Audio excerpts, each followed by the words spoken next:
We own the industries, we own the means of production, and we can administer them in a democratic fashion. And we then have the control.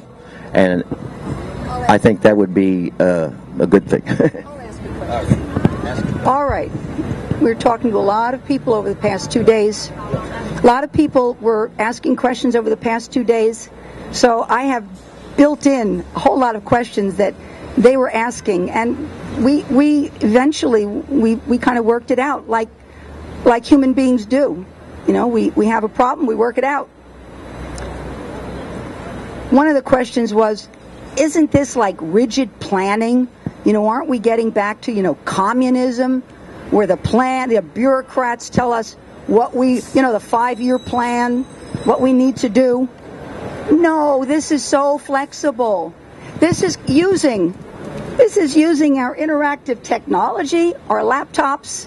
This is not only answering the questions in the community, how do we get this, what we need? We're also posing the questions. In other words, this is so doable today. The internet has given us, we can talk about Steve Jobs, what he contributed. He didn't contribute it himself, of course. I think he'd be the first to say that this was an effort that took all of the people that he was working with. But we'll use him as a figurehead. He gave us the possibility, like Edison and all of these inventors that are given that credit, to be able to really speak to each other, communicate with each other. When we started working on this plan many years ago, I'll say 20 years ago, when we started really trying to put this together, how would a democracy, how could it really work? How could the grassroots come up with what we need and then solve how we produce it safely, healthily? We think, mail, telephone. There were no picture phones in those days, even though AT&T was talking about it for the last 50 years. No way of really communicating. Now we can do this instantaneously.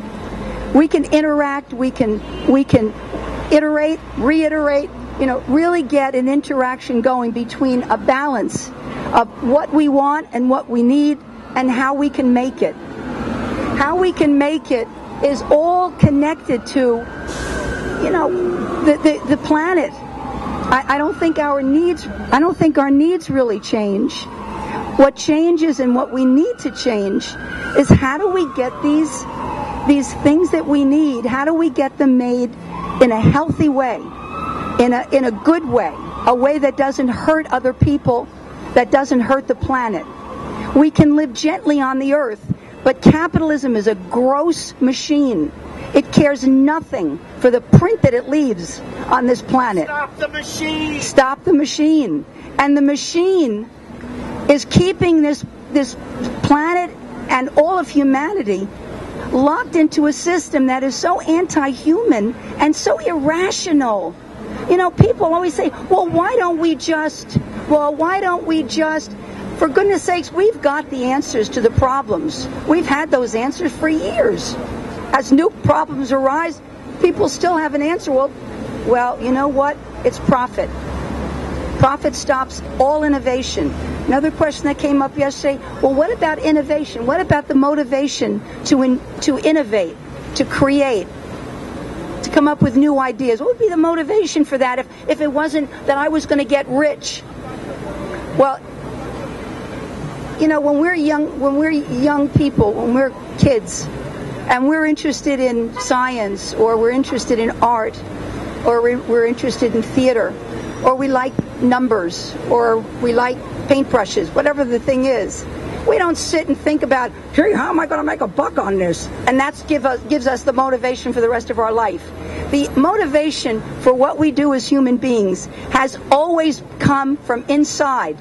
Capitalism superimposes the category of you're motivated by money, you're motivated by greed. So motivation to be innovative, motivation to work hard, motivation to work for others, those things are inside us. We've been hearing about this for 5,000 years. Jesus talked about it. Buddha talked about it. The Greeks talked about it. The early religions all talked about brotherhood. It never once said, if it makes a profit. That's something that capitalism has superimposed on our thinking, and we are locked into this so that it's hard for us to see beyond. But we've got to. If we're going to have any kind of a sane, decent, healthy world, we've got to see beyond profit.